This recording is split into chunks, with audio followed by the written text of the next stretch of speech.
বিসমিল্লাহির রহমানির রহিম। আসসালামু আলাইকুম। আমি রেডিয়ান ল্যাবরেটরি হাই স্কুল থেকে তিথি ম্যাডাম বলছি। আজ আমি ষষ্ঠ শ্রেণীর বীজগণিত চিহ্ন পরিবর্তন সম্পর্কে কিছু আলোচনা করব, যে চিহ্নগুলো দিয়ে তোমরা বীজগণিতের যে কোনো সমস্যার সমাধান করতে পারবে। তো চিহ্নগুলো অবশ্যই তোমাদের ভালো করে জানতে হবে, কারণ এই চিহ্নের উপরেই তোমরা যোগ, বিয়োগ, গুণ, ভাগ, কোন চিহ্ন কার সামনে কোন চিহ্ন বসাবে এগুলো তোমরা জানতে পারবে। তাহলে আমরা চিহ্নগুলো সম্পর্কে একটু জেনে নিই।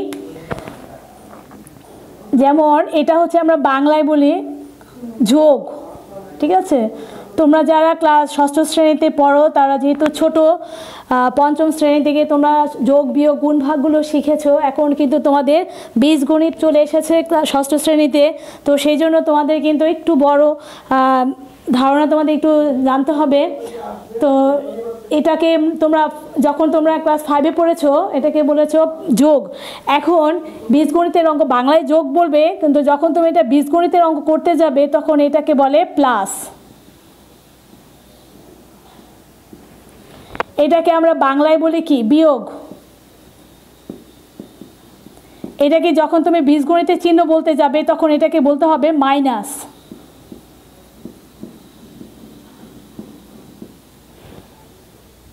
এটা কি গুণ, বাংলায় আমরা এটাকে বলি গুণ। আর যখন তুমি বীজগণিতের করতে পারবে, অনেকে ইনটু বলে, ইনটু বলতে পারো, আবার মাল্টিপ্লাই বলতে পারো।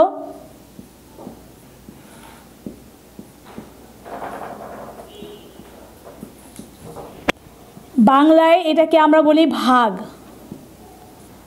যখন আমরা এটা বীজগণিতের সময় উচ্চারণ করব তখন এটা হবে ডিভিশন। আবার অনেকে ডিভাইডেড বলে।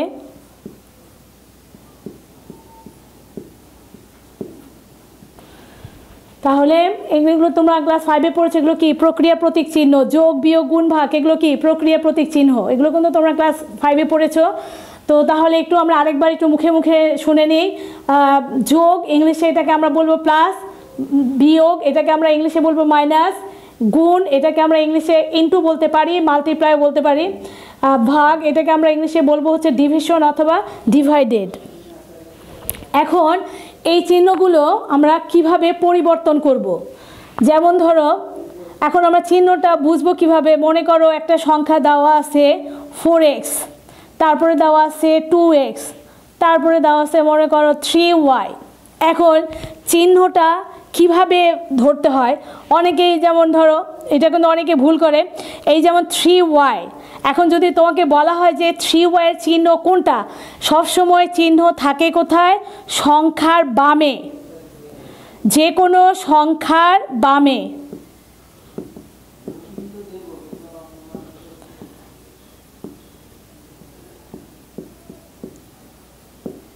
সংখ্যা থাকে ডান দিকে আর বাম দিকে থাকে চিহ্ন। তাহলে 3y এর চিহ্ন আমরা বলবো কি প্লাস।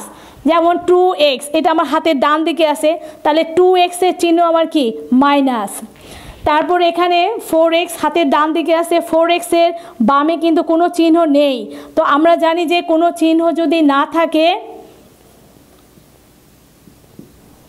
কোনো চিহ্ন না থাকলে প্লাস ধরতে হয়, মানে যোগ যেটাকে বাংলায় আমরা বলি। তাহলে আমরা সহজে আমরা বুঝতে পারবো। এখন তাহলে তোমরা বুঝতে পারবে যে চিহ্ন কোথায়, আমরা চিহ্ন কোনটাকে ধরবো। সংখ্যার বাম দিকে, যে কোনো সংখ্যার বাম দিকে যে চিহ্নটা থাকবে ওই চিহ্নটা হচ্ছে ওই সংখ্যার চিহ্ন। যেমন 3y এর সামনে বাম দিকে আছে প্লাস, তার মানে 3y চিহ্ন প্লাস। 2x এর বামে আছে মাইনাস, তার মানে 2x এর চিহ্ন হচ্ছে মাইনাস। 4x এর সামনে কোনো চিহ্ন নেই, 4x এর চিহ্ন না থাকলে এখানে বলে দিলাম যে প্লাস প্লাস ধরতে হবে, কাজে 4x এর চিহ্ন হচ্ছে প্লাস। এখন আমরা এগুলো পরিবর্তন কিভাবে করব। চিহ্নগুলো আমরা কিন্তু চিনে ফেললাম যে কোনটা কার চিহ্ন। এখন এটাকে আমরা পরিবর্তন করব কিভাবে। যেমন ধরো প্লাস আর প্লাস, এই দুটা মিলে হয় প্লাস, তার মানে সংখ্যাটা তোমাকে তখন যোগ করতে হবে।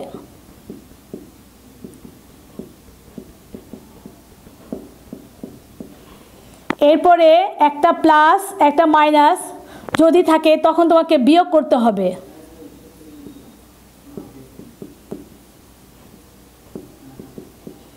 বিয়োগ করতে হবে, কিন্তু তোমাকে তো একটা চিহ্ন বসাতে হবে। বিয়োগ আমরা করলাম, কিন্তু তার সামনে আমরা চিহ্নটা কি দিব? বিয়োগ করতে হবে, তবে চিহ্ন বসাতে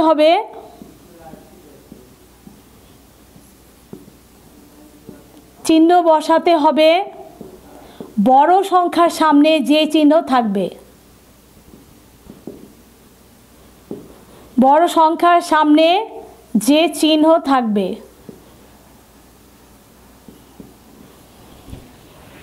এরপরে মনে করো সামনে মাইনাস আছে, পরে প্লাস আছে, এটাও বিয়োগ হবে, এই একই এটাও বিয়োগ করতে হবে। চিহ্নটা বসবে হচ্ছে বড় সংখ্যার সামনে যে চিহ্ন থাকবে।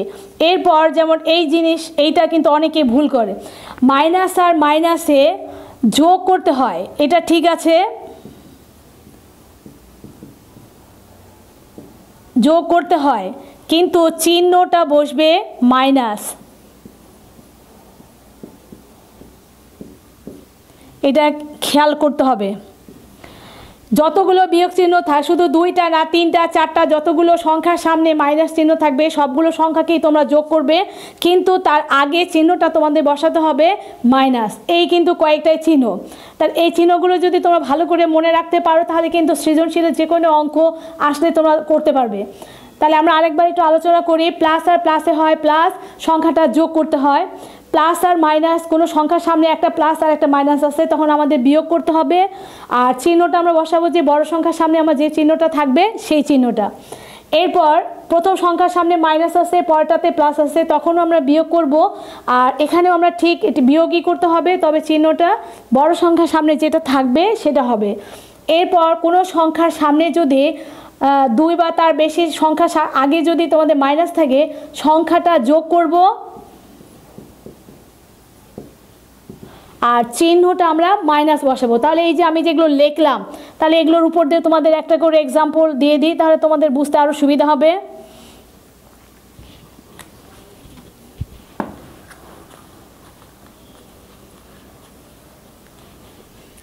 এই যে এখানে যে প্রক্রিয়াগুলো আমি তোমাদের লিখলাম যে তোমরা কোনটা কিভাবে করবে, এগুলোর উপর দিয়ে আমি সংখ্যা দিয়ে তোমাদের বুঝিয়ে দিচ্ছি। 4x 2x, এই যে দুটা সংখ্যার সামনে প্লাস আছে, তাহলে আমার সংখ্যাটা কি করতে বলছে? যোগ। ঠিক আছে, যোগ করলাম। এখন আসো, একটা সংখ্যার সামনে প্লাস থাকবে আর একটা সংখ্যার সামনে মাইনাস থাকবে, তখন বলা আছে বিয়োগ করতে হবে। তাহলে 4 থেকে 2 কাটা গেলে কি 2x। এখন আমরা চিহ্নটা কি বসাবো? বড় সংখ্যার সামনে যে চিহ্ন থাকবে। এখন এখানে বড় সংখ্যা 2 বড় না 4 বড়? আমরা অবশ্যই জানি যে আমার ধনাত্মক সংখ্যা সবসময় বড়, এবং তাছাড়াও 2 এর থেকে 4 বড়, তার মানে 4 হচ্ছে বড় সংখ্যা এবং এর সামনে প্লাস, তাহলে আমার চিহ্নটা দিতে হবে এখানে প্লাস। এরপর 3 নাম্বার লাইনে আসে, এরপর মনে করো এবার মাইনাস 4x আছে, প্লাস 2x আছে, মাইনাস প্লাসও আমার কি করতে হবে? বিয়োগ। তাহলে 4 থেকে 2 কাটা গেলে 2 হবে 2x। এখন চিহ্ন বড় সংখ্যা এখানে 4, এর সামনে মাইনাস আছে, তাহলে এখানে হবে মাইনাস। এখন মনে করো মাইনাস 4x মাইনাস 2x, দেখো তোমাদের চিহ্নর সাথে মিল আছে কিনা। দুটা সংখ্যার সামনে মাইনাস আছে, তখন আমার সংখ্যাটা কি করতে হবে? যোগ। যোগ করলাম, 4 আর 2 6, আর চিহ্নটা বসাবো কি? মাইনাস, এই যে মাইনাস। তাহলে যদি এই চিহ্নগুলো যদি তোমরা খেয়াল করে রাখো, তাহলে কিন্তু যে কোনো অঙ্ক করতে গেলে তোমাদের চিহ্ন বসাতে কখনো ভুল হবে না। আর বীজগণিতের অঙ্ক মেইন হচ্ছে এই তোমাদের চিহ্ন পরিবর্তন। চিহ্ন কিন্তু অঙ্ক ঠিক আছে, কিন্তু তোমার যদি চিহ্নগুলো ভুল যায় তাহলে কিন্তু অঙ্ক টিচাররা কেটে দিবে। তাহলে এই চিহ্নগুলো আমাদের অবশ্যই ভালো করে জানতে হবে। এটা হচ্ছে থিওরিক্যাল অঙ্কের শেখা, থিওরিক্যাল। এটা তোমরা যদি জানো, যে কোনো সৃজনশীল আসুক না কেন, তোমরা অ্যাটলিস্ট ধরতে পারবে যে আমরা কিভাবে আমাদের করতে হবে। আর সব থেকে বড় কথা হচ্ছে সংখ্যার সামনে চিহ্ন থাকে, এটা মনে রাখবে। কোনো সংখ্যার সামনে যে চিহ্ন থাকে ওই চিহ্নটা হচ্ছে ওই সংখ্যার চিহ্ন, মানে সংখ্যা পরে থাকে, চিহ্ন আগে থাকে। ঠিক আছে, আজকে এই পর্যন্ত সাধারণ আলোচনা দিলাম।